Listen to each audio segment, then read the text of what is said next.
We're going to go ahead and call the meeting to order. Our first order of business is electing the committee chair. And given that, I am going to nominate Jane Finch for chair. Second. So there's an acceptance and a second. Oh, and sorry. Do we really need to vote, Kim? Just all in favor is good, All in Deb? favor? Aye. Okay, I'll turn it over to Jane. Thank you. Welcome, everyone. Can I have a motion to approve the minutes from the September 27th meeting? I move that we approve September 27th minutes. Second. All in favor? Aye. Aye. All right, so moving on to the 200 series. Does anybody have any additions or corrections to the 200 series?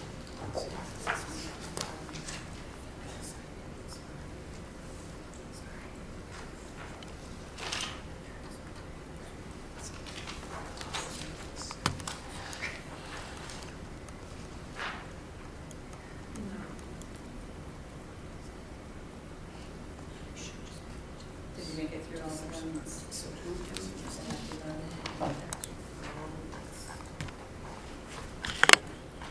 I just had a question about where to find the administrative regulations. Are they on here somewhere? We've changed, so it's Okay. all in one. So, Thank you. yep, if it's a regulation, it'll have a R. Okay, If it's an exhibit, it has an E Oh. that goes with it, so okay. different from when you were. Yeah. Sounds good. And are these on the agenda tonight for the? It's the first reading of these. It's the first reading? Yep. Okay, all right.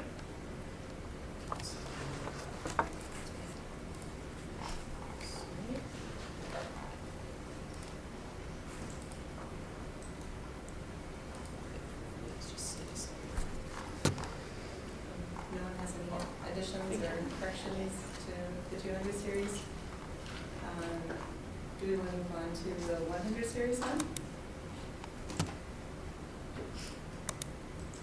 we talked about these last time, and some of the things that, one of the things that I brought out was the idea about the in-person meeting, which was a suggestion that I had made, and I was happy that it was put in, and then I brought up the idea of equity and making that an option. Because there may be some persons who wouldn't be able to travel for the in-person meeting, or maybe they wouldn't want an in-person meeting, and so just giving them an option. And I don't think that change was made. I don't know if Matt, if you guys decided not to make the change, or. Can you remind me What which number one is that's that? in, Yeah. Jane? That was a part of the decision for the complaint process. So like page, Right. Yeah, we're on Eight, 9. seven, Eight, nine, nine, yeah. Page yeah. 9, yeah. The complainant should be notified to an in-person meeting. And I thought last time we talked about making that optional. Yeah, so I think if we start with, and Eric or Nick jump in here too, if you guys have had other conversations that contradict this, but my recollection of this one was we put in the policy that's in-person meeting, but of course, if the person was not able to make it in, we would still provide other alternatives to do that. But I think scripting it in here as in-person becomes then the default about what we would like to do and like to have it that way. And then if there's some reason they're not able to make it in because of work or health or something like that, of course, we would still go ahead and notify them of that. But I think just having it anchored to policy about in-person shows that that's the best practice. That's what we would like to do. But in practice, we wouldn't hold it up because of that. Okay, that makes sense. Does anyone else have any questions or?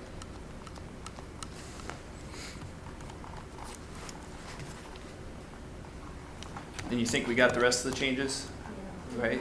Yeah. Okay, I don't good. have anything else to add to that. Okay. All right, and can we move on to the policy primers then? All right.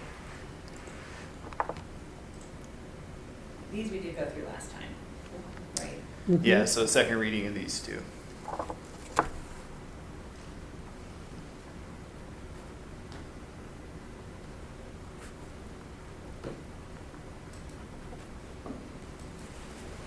And thank you, Kim, for making the changes for the self-administration and Sure. needed those inhalers.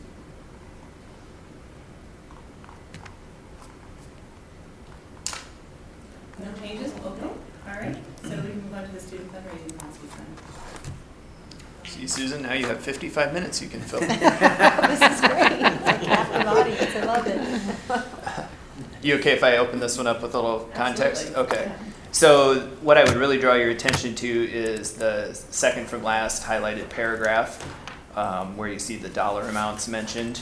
What we'd like to do with the fundraising request policy here is move to make sure that any large-scale fundraising campaigns are run through the district's foundation. So you see there, if they are to exceed $5,000, then the foundation would be the arm of the organization that would oversee that.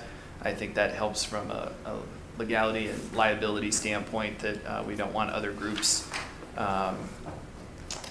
as a common practice running large-scale foundations out into the community. So of course, the foundation's been a great partner and continues to fundraise for us very effectively and support a lot of programs, and provides that level of oversight that I think would be necessary in those situations. It also puts in a caveat that any donations over $1,000 are required to use the foundation.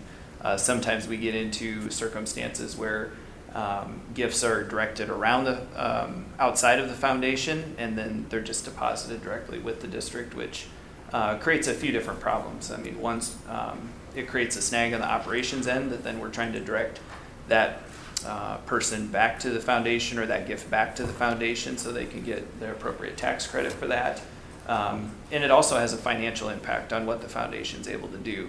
There is a fee that the foundation has for processing these requests at the 5%, which matches the University of Iowa. That's important for a couple reasons, and I think what everybody jumps to sometimes is the clerical aspect of that, or the operational aspect the foundation incurs to just conduct the business of the foundation. But then there's also the impact of that 5%. A portion of that helps support discretionary programs in the district. So if a need comes up through the year and we go to Susan and say, hey, Susan, we'd really like you to be able to help us kick this activity off, but we don't have the resources to do it. If we're not funneling gifts through the foundation as a consistent practice, that limits their overall ability to be able to fund those. So I just think it's a norm and a practice we need to commit to as the district, that anytime we get gifts, that's the place the gifts go. There's not a workaround. There's not a different path that we use for that. So this really just cements it in policy, what we've been trying to do as practice. And then, like I had started with about for the large-scale fundraising campaign. So that's the policy you have in front of here tonight, and why we're suggesting some of the changes. Of course, Susan's here to add any additional context or anything I said that was incorrect. She can correct me on or answer your guys' questions about the need for this.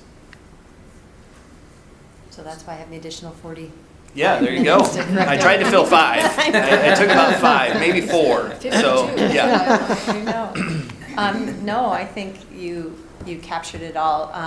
Over the years, we've run into some problems. We've had donors make direct gifts to buildings, and then they aren't recognized. We are the organization that recognizes those donors. They don't get recognized. We get the calls when they're mad, or they stop me out in the community and say, why didn't I get invited to that event? Or why didn't I get listed on that list that we put out every year? If we don't know it, they don't make the list. And so that's been problematic for us. You know, we exist to raise money for the district, and so that is our purpose. We want to do that to cultivate donors, people who want to give to the district. We want them to keep giving to the district, so we're the organization that will appropriately thank them, and meeting all of the legal requirements in doing that, and then continue to cultivate them and keep them as a partner for our schools. The kickback that we always get is our administrative fee at 5%. That is the controversy that I hear and have heard probably more recently. And I think that Matt did a nice job. That 5% is an undesignated money that comes in from those donations and goes into what I call my gold bucket. I have buckets for different things, School of the Wild bucket, a visiting author bucket. There's a West High bucket. That 5% goes into the gold bucket. That is the bucket that allows us to fund the big and little idea hunt grants that we have recently done. If Matt comes with something specific, that is the bucket I look at. Do we have money to do it? And so that bucket is incredibly important, and it also is equitable. If we had every school just running financial contributions through that building, we would continue to have disparity in schools that can and schools that can't. And that 5% allows us to level that for needs that are across the district. So I appreciate the opportunity to formalize this. We have been doing this behind the scenes, but having it formalized will definitely make things easier for us at the foundation. So thank you. Where does the donor get that explanation? Is it in here and I just didn't see it about where the 5% goes that it becomes discretionary? They get that explanation if they call and ask us, but I think that I had executive committee with my board of directors just today, and I think that we are going to put it on our website, and we have conversations about how that is structured moving forward, but we will put it on our website. There isn't an incredible amount of pushback. I think most people understand nonprofits charge an administrative fee, but when anyone ever asks, I always welcome the question and have that conversation, but I think we will make it more public. I too wonder, because I think especially since we all ran for office, if we fundraised through any sort of electronic platform, at least, unless you guys know better than mine, I got 4% taken out of my contributions, and it's like Iowa does it. It's very common. Yeah. What I didn't know is the golden bucket part. Yeah. That's what I'm. Yeah, and I think that's really compelling. And if there's a way to maybe, Susan, at the end of each year to show the beneficiaries of the golden bucket, and I don't know if there is or not, and I don't want to create more work for you, but I think that, and I'll say one of the secondary schools reached out to me, and I went over and talked to them about some concerns at the building level about this policy and hampering their ability to effectively fundraise. And I think if we were able to message that a little bit better, that says, well, even though you were going to miss 5% out, some of that is going to come back to your school. Yep. No, I'm so glad you brought that up. And I think that would go a long way to build. Some of it might go back to their school. Yes, but some of it's going to go to the district. And it might not be your school, but it might be another school who's doing, it's all going back to kids. Yeah. And even though we have restricted gifts that say, I want to help kids in this way. Yeah. Yeah, I mean, it's a conversation I've had in particular recently, probably with the same school that you're talking about, and I had another one just today, and said what is sort of difficult and frustrating from my perspective is you pay Venmo a 3 to 4 to 4.5% in a transactional fee. You pay Squarespace that. You're okay with paying a for-profit about the same that we're charging, but it goes away and we never see another red cent back here in the district. And so I absolutely need to figure out how to phrase that so people understand that 5%, I can give you a list of things that are coming back to our district, and I need to fine tune that. And it's probably just within the last same school you're talking about several months that this is starting to become a little more clear, that our messaging needs to be a little bit more clear. Well, I think though, no, it's ever since this started to become a thing, so I've sat on 4 different PTOs since then, and none of them are excited about it, meaning everybody always has the same questions. Wouldn't you agree? Yeah, they're like, we don't want to. Yeah. So I think it has been a question. Maybe, Lisa and I are on the same page about, is it a positive or a negative if someone's real excited about giving a donation to a school and then hearing that there's a golden bucket that can go anywhere in the district. That might not be exciting to some people. Yeah, it will. Yeah. As to your comparison about Venmo and things, this is when I have to ask the dumb question. So if people are fundraising at a school and they're getting donations by check or by Venmo or whatever, is that circumvented entirely by going through the foundation, or won't they have to do that anyway? Meaning, don't we rely on those for-profit, easy access systems like Venmo regardless? Yep. I think that's a good question, and I think this is where it gets a little cloudy, right? We don't have in the foundation the bandwidth to probably handle every single donation that's happening out there. So at the PTO level, when you have a carnival or a taco night or the book Scholastic Nights, when you're running some of that through swiping it through Venmo, I think that probably will continue, and it should continue. I think the PTOs operate somewhat independently from district oversight and probably will continue to have that. So that's why I think, putting your arms around true dollars, sort of large capital campaigns that are happening out in the district and donations that tick up into our category where we are recognizing and honoring those donors makes sense.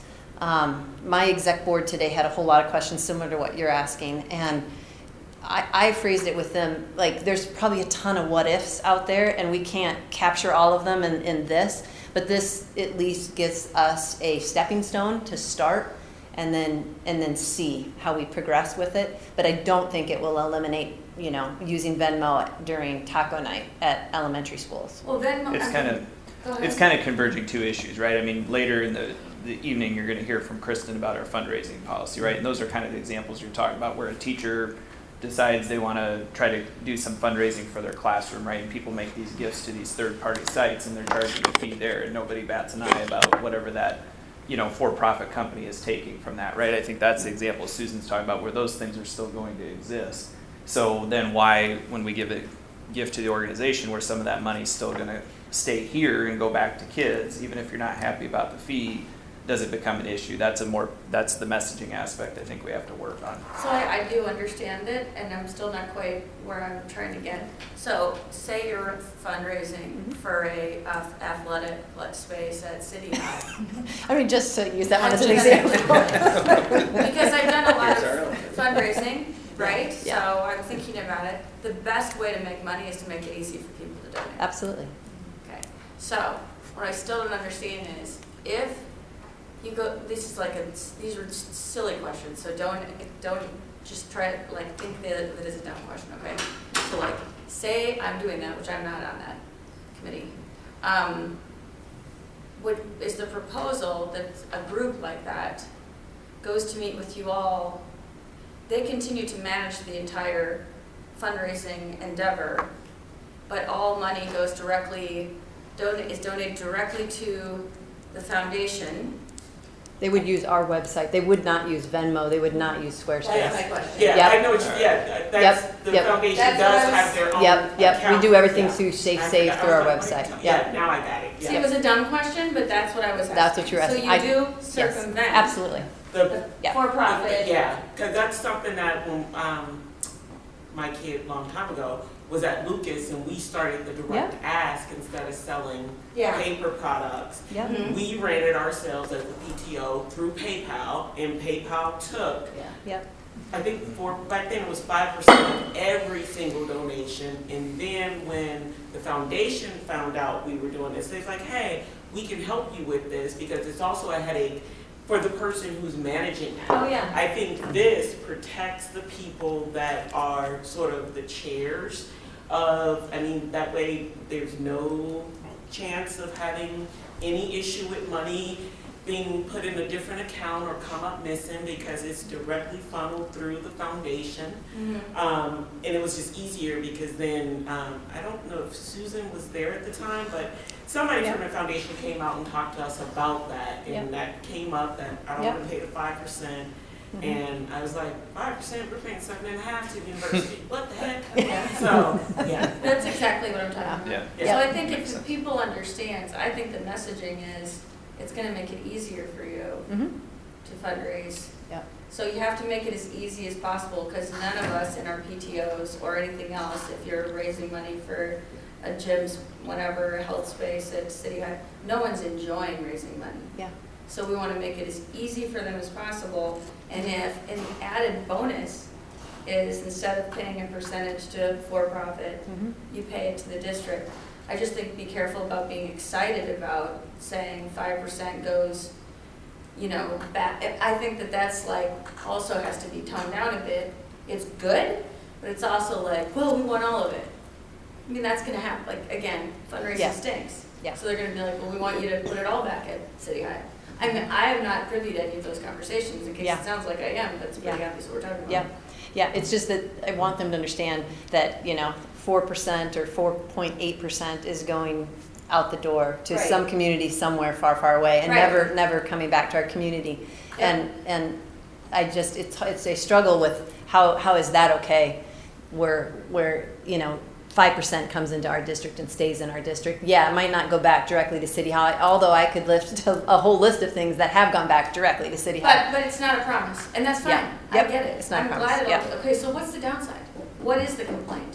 If you I don't wanna think there's use- I miscommunication, to think be it's honest just with lack you. of understanding. Okay. I think Yeah. that question you asked is It's- actually a key one, and not even one I jumped to. I think people probably don't know about the piece she just explained there, that actually we can handle all these receipts for you and do Yeah. all this, and you don't have to use a third-party thing. And there's a So link. I think it's Yeah. missing information. I think it's, you know, anytime somebody's taking a fee, and, you know, that starts to get problematic for people. But I think understanding some of the depth of that, and you guys having the understanding about the equitable aspect of that, I think is also important, and probably even for PTOs to understand some of that, right? That I think we all recognize that, you know, Wickham is going to be able to raise different funds than Alexander, and this allows us to support things at all of our Absolutely. schools. So that's good for us in leadership roles to understand. Like you said, it might not be compelling to every donor, but at the same time, that's a practice we want to continue. But I really think the gap is just lack of understanding and making assumptions about what's there, and they don't even get the number correct. Like I think we talked earlier today, we heard numbers of 18% floating Yeah, around. Yeah. yeah. Yeah.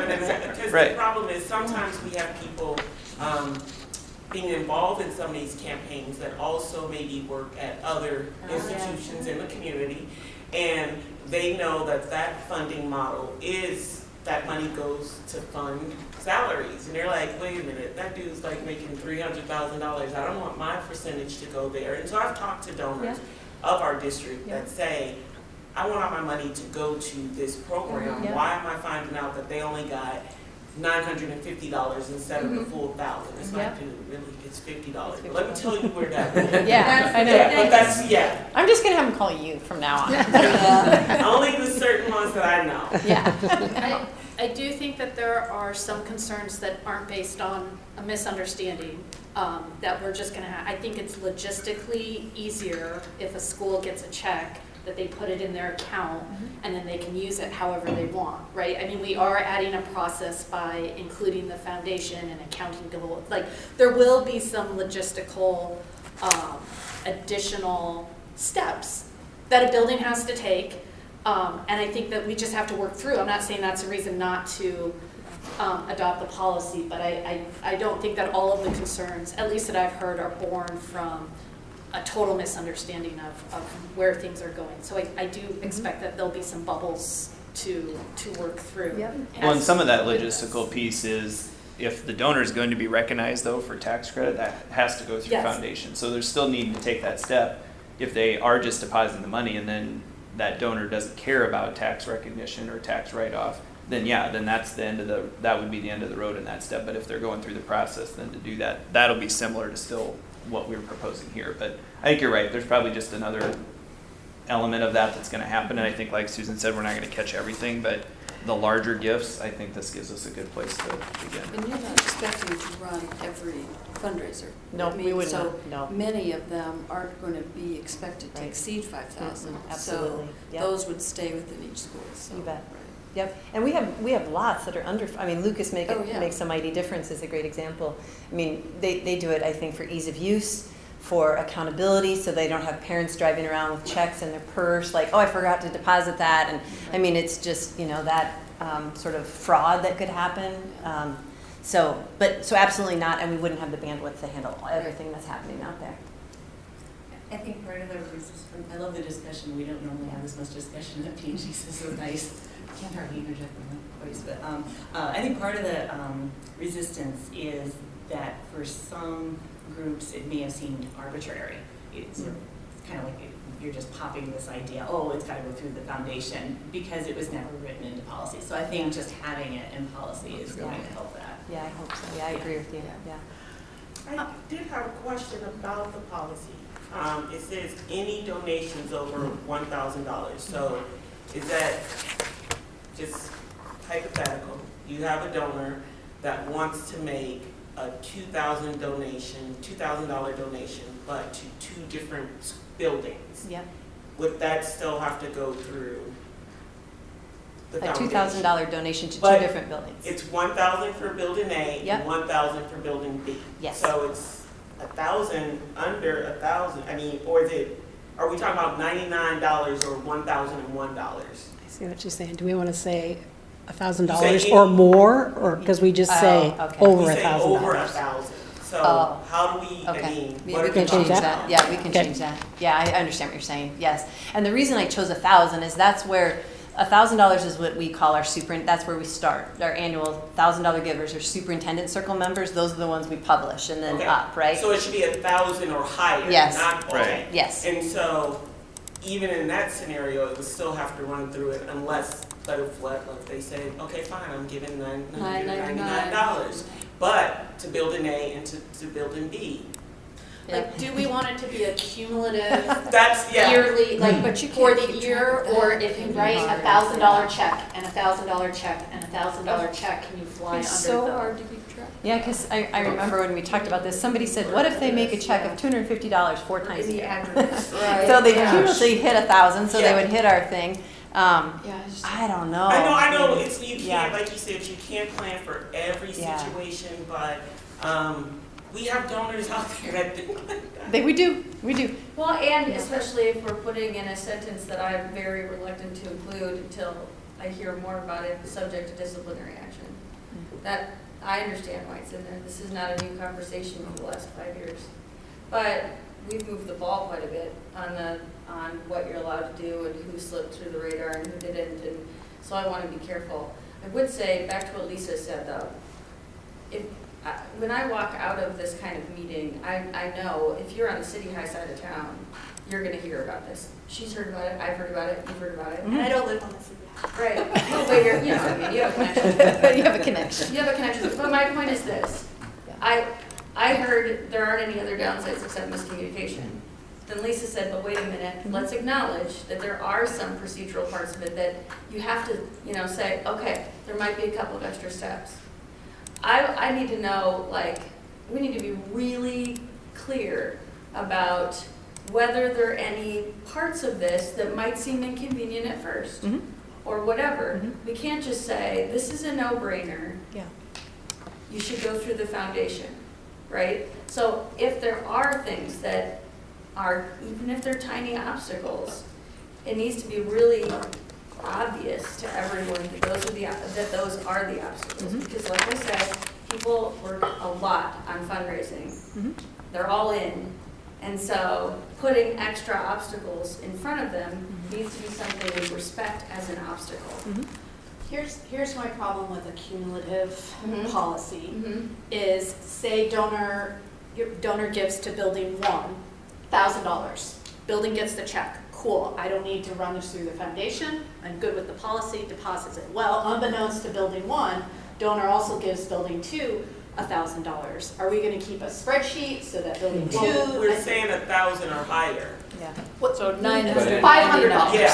Whatever, but I think that if we're gonna make our buildings try to chase each donor and figure out how much they've given over the Yeah, year we would. and whether or not that triggers, I think that's a lot to put on our buildings. Absolutely. But yeah. And- So and- 'cause the it could be part I'm gonna get $10. frustrated is this is what they should be doing now. So if they're frustrated, it's because they're avoiding the process we've talked to them about that we've asked them to do.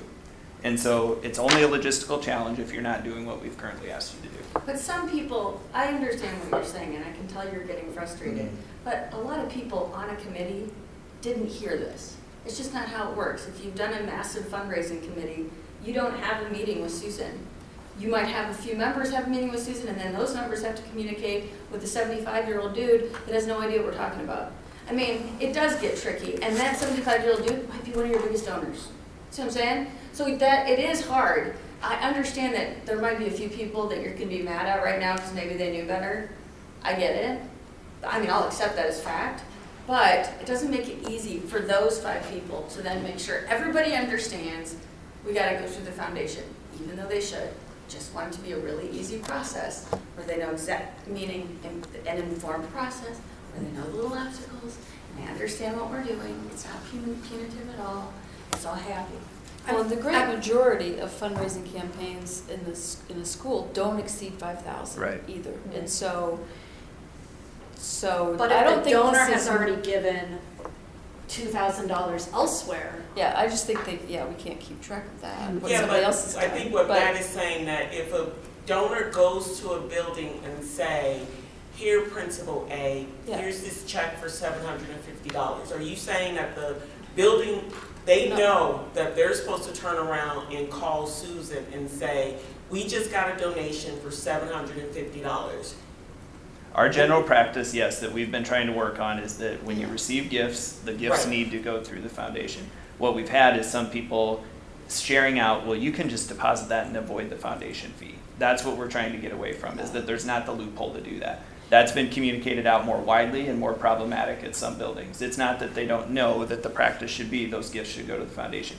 If people are still gonna wanna try to play games with this about under $1,000 and write your check for $999, then they'll play games with it, right? I think what we're trying to do is just continue to get a handle on it, that as an institution, when we receive gifts, that's where they go, right? That that's our general Are you saying practice. the advice is given that any amount of money or any gift, or only over 1,000? Is the advice given to administrators any gift your building gets? That's what we've been working on this To year, go through, right? And okay. so then I think that's some of the problem we ran into, and then some of their questions were, well, how far down do you want to take this, right? And so $50? that's where we tried to land on, okay, what's reasonable? Because that was some feedback from the business office. Well, are we going to tell them every $25 check they Right. get has to go that way, or how are we going to do it? So Right. this seemed like the most reasonable stance we could say, to say, Okay. hey, consistently, this is how we're going to do it. Right, That a check that's $1,000 that come into the building gets routed to yeah.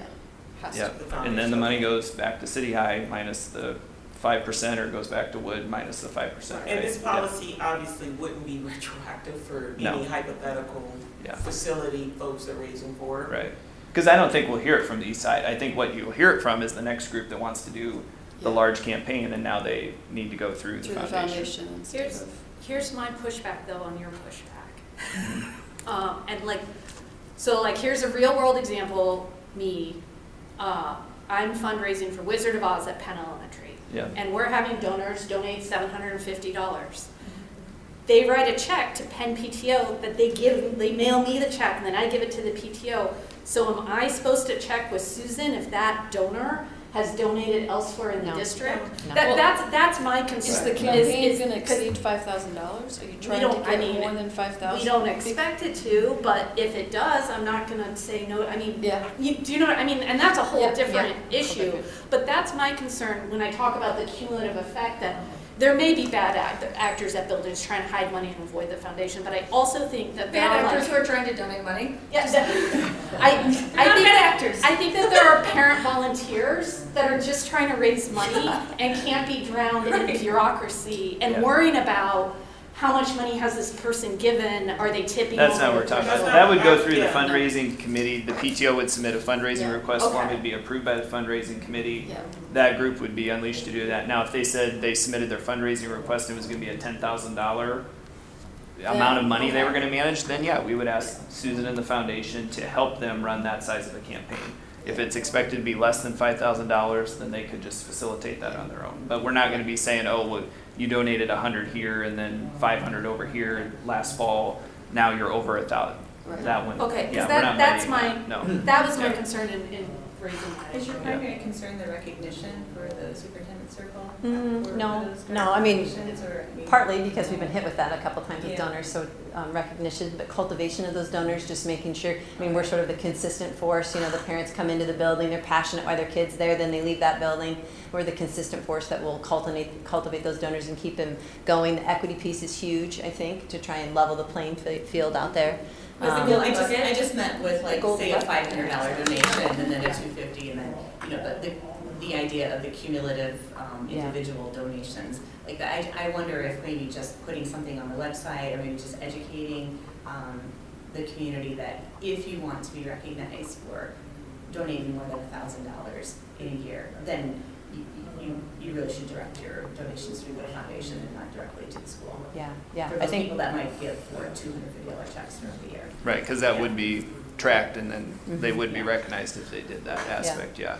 So does this policy only apply then to staff members I mean, because it says staff members who conduct, I mean, am I hearing that PTOs are different? Well, our catch, and jump in here, if they still, that's why it says, in addition to seeking approval from the fundraising approval committee, which Susan is a part of that committee. And so that would be, if anybody is wanting to do fundraising in the school district, then they should be submitting that fundraising or approval request. What you'll probably hear from us tonight, or if you ask Kristen questions on this, or I'll help her with the responses, do we catch everything that's being fundraised? No, we don't, right? I mean, there's probably donors choose pages out there, different things going on that they don't follow our process, right? And our ability to get our arms around that sometimes is difficult.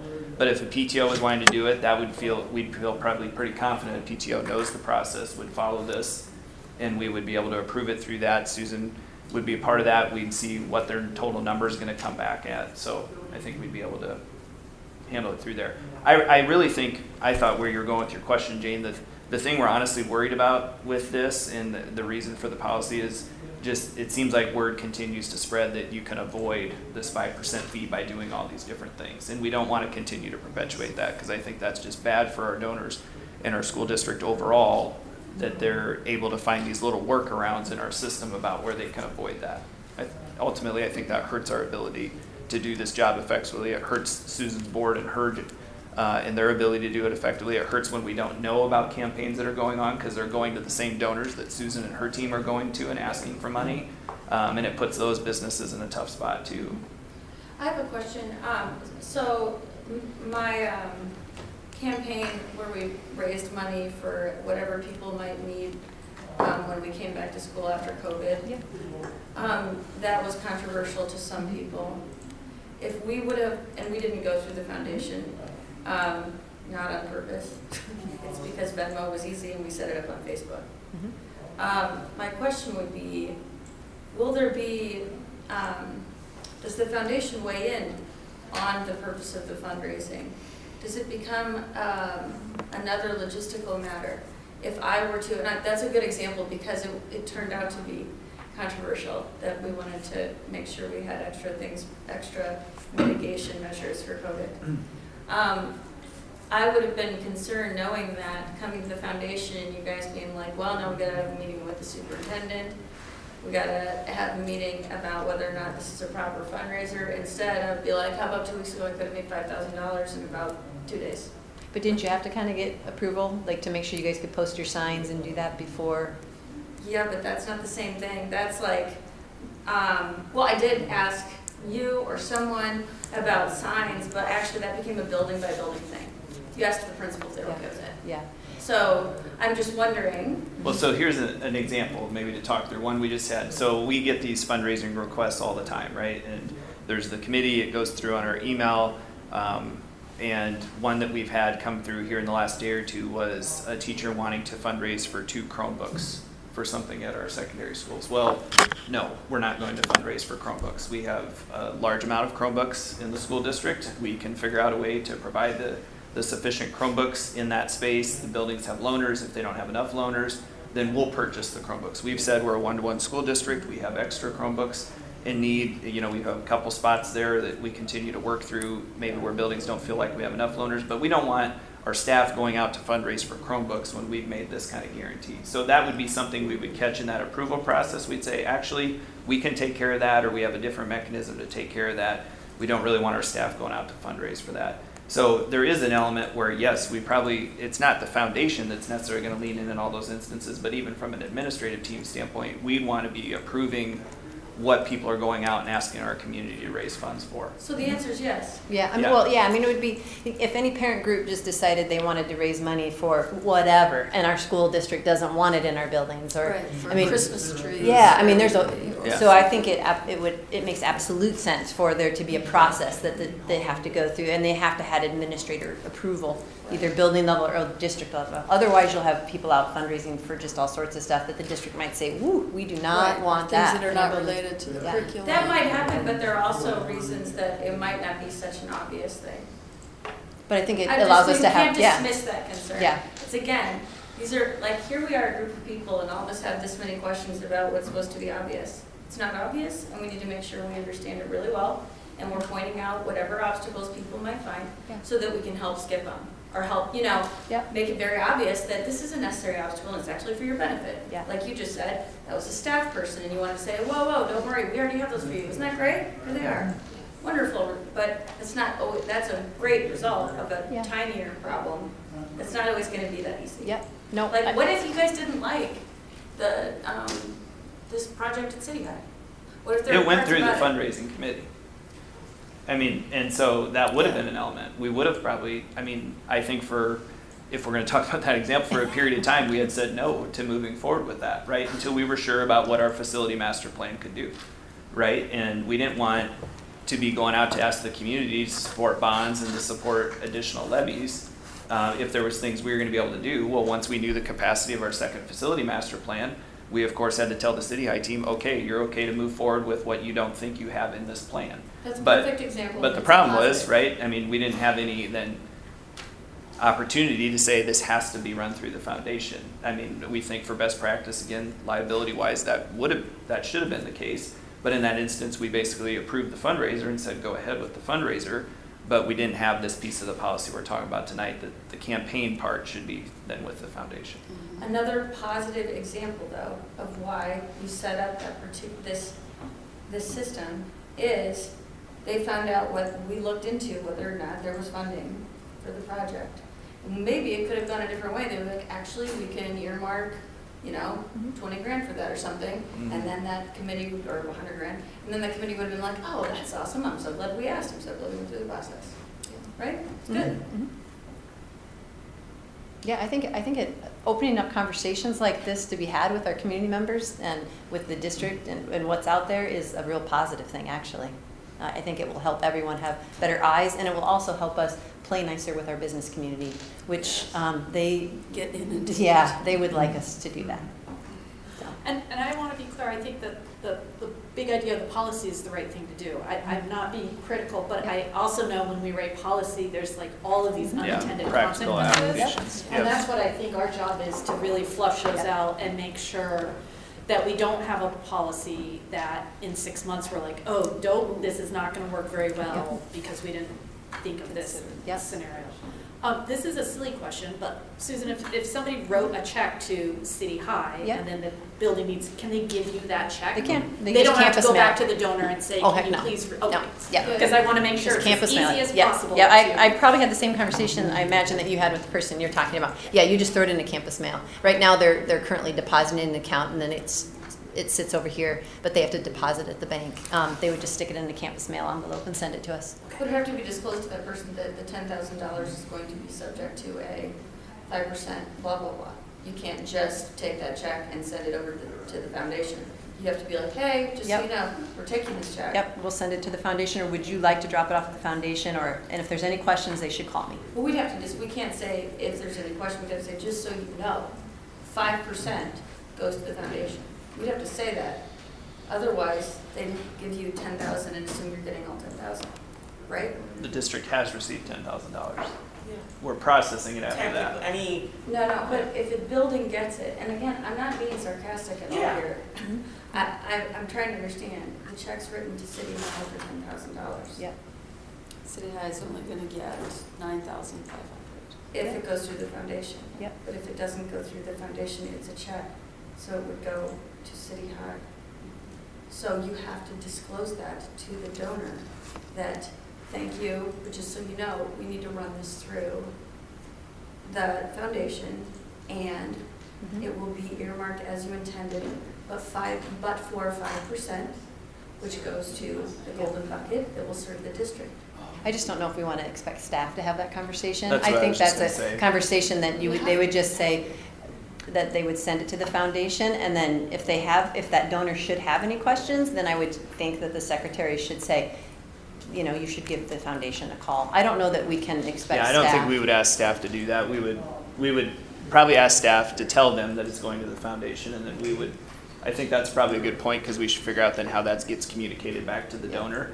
But that puts staff in a really uncomfortable spot to have to explain all of that and I have agree, the so depth of then knowledge on that. staff can't do it, Yeah. because staff would be in trouble could be in trouble in some way for taking money and not having the person understand that their donation wasn't 100% going to the person they wrote it to. The entity they wrote Right, it to. so maybe just any donation over 1,000 should be just directed to the foundation. That's what I'm saying.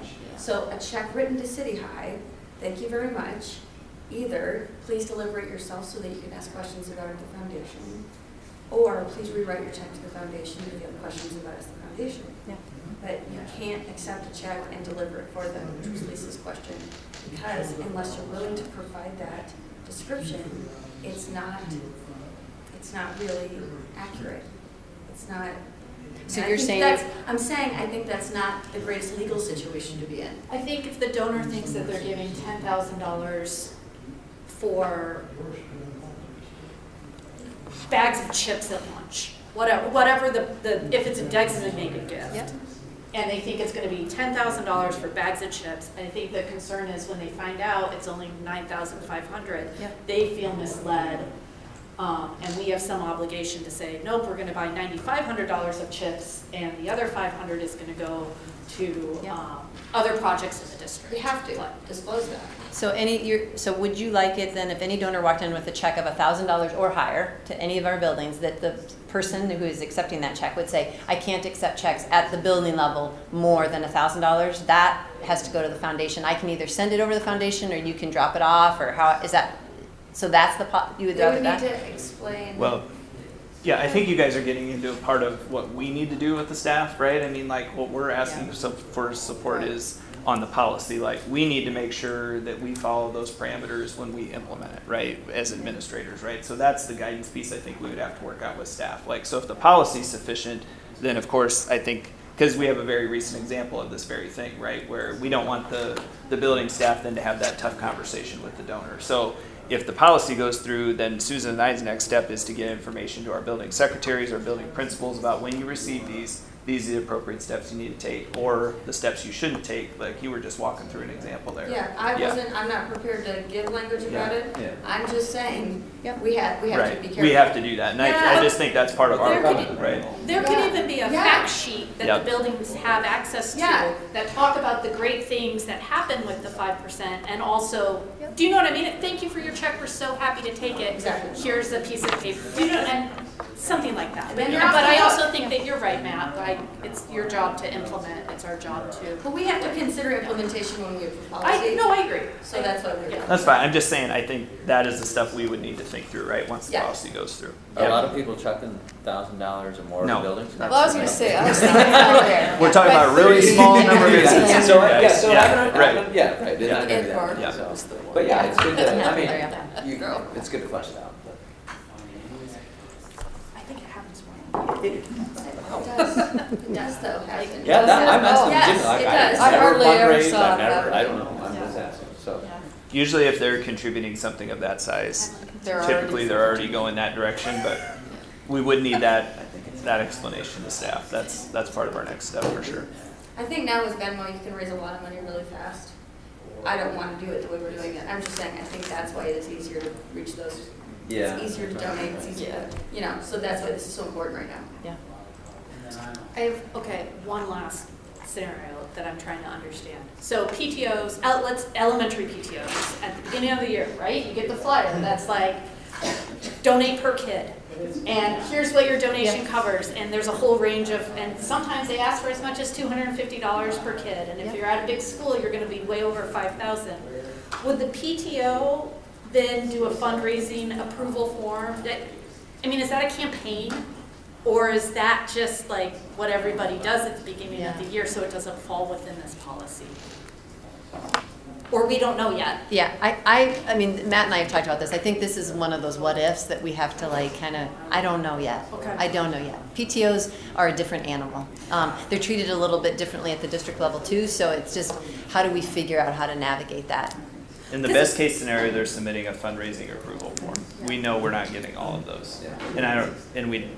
Our ability to probably work, it kind of goes to Monica's comment about the staff subject to disciplinary action. Like, staff members should know our process, should follow our process.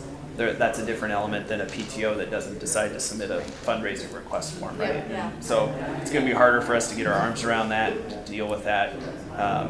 I think, again, and you guys understand the core of the problem is, we don't want staff members actively promoting to people that they can avoid a fee, right? By Yeah. working around I get the it. foundation. PTOs, I'm not sure that's where the concern lies, but we would just probably tell them from a liability standpoint, hey, it'd be best practice if you just run that through our fundraising request, and then we'll know what's going on and we'd have awareness. Because it could also start to get into a situation like outdoor classrooms, right? We start having Oh, buildings totally. fundraise for outdoor classrooms. Well, we have a facility plan that starts to talk about outdoor classrooms and what we're going to do there. And before we know it, we could have widely inequitable outdoor classrooms in our district because one of our affluent campuses raised funds and built one, and then we don't have them on 3 other That's a campuses. It's why we have, Example. but it's why we have Yeah. run the Every Already Student had- campaign for technology Exactly. though. Yeah. Because Same that type was of the thing. problem. Yes. BTOs were Playgrounds, equipping. same thing. Yeah. That is and it makes us not donate, because I was asked privately at New Hoover to Yep. give money, and then another thing will come through, and I'll be like, well, isn't that already what's happening? That's a really good example of how it can compromise the effective fundraising. Yeah, yeah. It's really easy for me to wrap my head around the one-time check or the campaign. That's really, it's these little. The other ones. The Yeah. other ones that I think that I Yep. just want to make sure that we're creating really good policy that doesn't inadvertently hurt these little guys. Yep. And I think if we become aware that in some way it's not working, we need to bring this one back, right? Yep. Because that's part of it too. We don't want to do anything that's going to hurt fundraising, right, Yep. for the school district. The So, easy part about it yeah, is just the first reading. yeah, true. Words of someone ready to close the meeting. When it's time. When is the next policy governance meeting? So it'll be sooner, right? Because we're a little bit off. No, It'll be No, later, later. November Longer, excuse me. 29th maybe? Yeah. I was thinking about the wrong one. Yeah, so it actually won't be till November 29. Susan, thanks for being here Yeah, and answering You all these bet. questions. No, I like answering these kind of questions. I really do. It's very helpful. November, So we Sorry. switched, Yeah, I got it now. Sorry. remember guys, we switched board meetings to the 15th and 29th in November. So P&G is usually the second meeting Right. of the month, which will now put it on the 29th at 5 o'clock. And, But what you'll probably also, sorry Jane. oh, go ahead, no, whatever you have. Well, I was just gonna say, you'll have probably you'll have a reading of this on the 15th and then again at the 29th regular meeting. And so the second time you see it here at P&G will be on slate for board approval that same night on the 29th. So the next month though would be the 300s, I think is what you were gonna ask me, right? Yeah, we'll look at the 200s again and then the 200s Yep. again Right. for next month, and then we'll take the 300s. Yep. Okay, all right. All right. Can I have a motion to adjourn? All in favor? I Thank you. You bet. Thank you.